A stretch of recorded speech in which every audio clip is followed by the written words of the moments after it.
Renungan Harian Keluarga GMI Sabda Kehidupan, Sabtu 30 Maret 2024. Tenanglah kini hatiku, Tuhan memimpin langkahku di tiap saat dan kerja nyata ku rasa tangannya.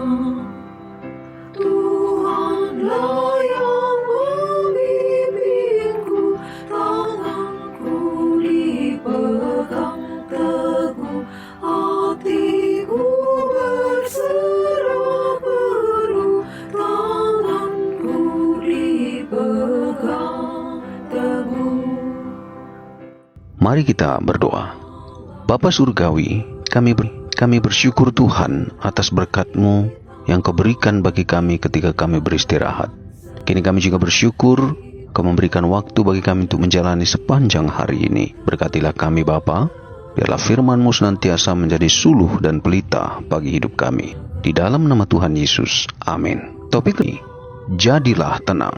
1 Petrus 4 ayat 1-8. Dalam ayat ke-7 dikatakan demikian, kesudahan segala sesuatu sudah dekat. Karena itu, kuasailah dirimu dan jadilah tenang, supaya kamu dapat berdoa. Banyak hal yang terjadi di sekitar kita yang bisa membuat hidup kita tidak tenang. Hal itu bisa berupa situasi dan keadaan yang terjadi di luar dugaan atau harapan kita, atau mungkin berupa kabar berita yang membuat kita takut dan khawatir, atau mungkin karena masalah, tekanan hidup, dan lain sebagainya. Hal demikian pernah dialami oleh murid-murid Yesus. Mari kita lihat dari Matius 14 ayat 22-27. Jika perahu yang mereka tumpangi dihantam oleh gelombang karena angin sakal, ditambah lagi saat mereka melihat Yesus berjalan di atas air menuju ke arah mereka, mereka berteriak karena takut, sebab mereka mengira bahwa itu hantu.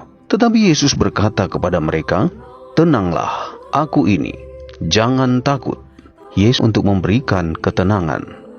Rasul Petrus hendak mengingatkan kepada semua orang Kristen, baik kepada orang-orang Kristen pendatang yang tersebar di Pontus, Galatia, Asia Kecil, Kapadokia, dan Bitania, maupun kepada kita saat ini, bahwa kesudahan segala sesuatu sudah dekat. Tidak lama lagi semuanya akan berakhir. Jangan sampai kita terlena dengan dunia ini.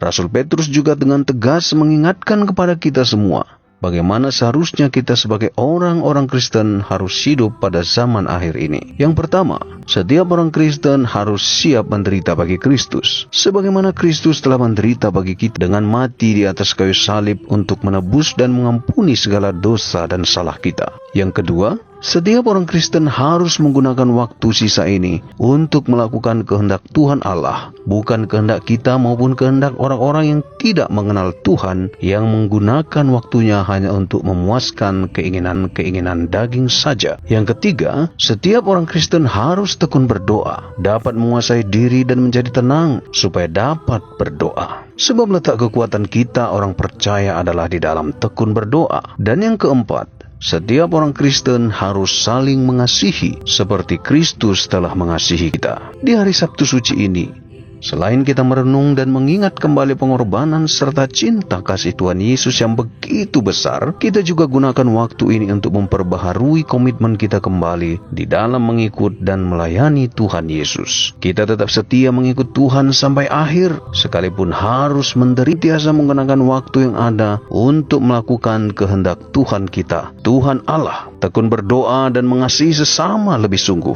Amin. Ditulis oleh Pendeta Rigi Purnomo, Pos Misi Anugerah, Mamuju. Saudara, topik doa hari ini pertama, mari kita berdoa untuk kehidupan dan kerohanian semua jemaat GMI supaya iman mereka semakin bertumbuh dan berbuah di dalam Kristus. Yang kedua, kita berdoa untuk hamba-hamba Tuhan, pendeta, guru Injil, majelis, bahkan guru-guru sekolah minggu, dan semua jemaat GMI dalam merayakan Paskah. Yang ketiga, kita berdoa untuk program Badan Penata Layanan dan Keuangan GMI Wilayah 2, khususnya dalam menata keuangan GMI Wilayah 2 dan program pengadaan kanta tua. Demikianlah renungan hari ini. Selamat berkarya, Tuhan memelihara hidup kita. Badan Keanggotaan Evangelisasi GMI Wilayah 2, Shalom.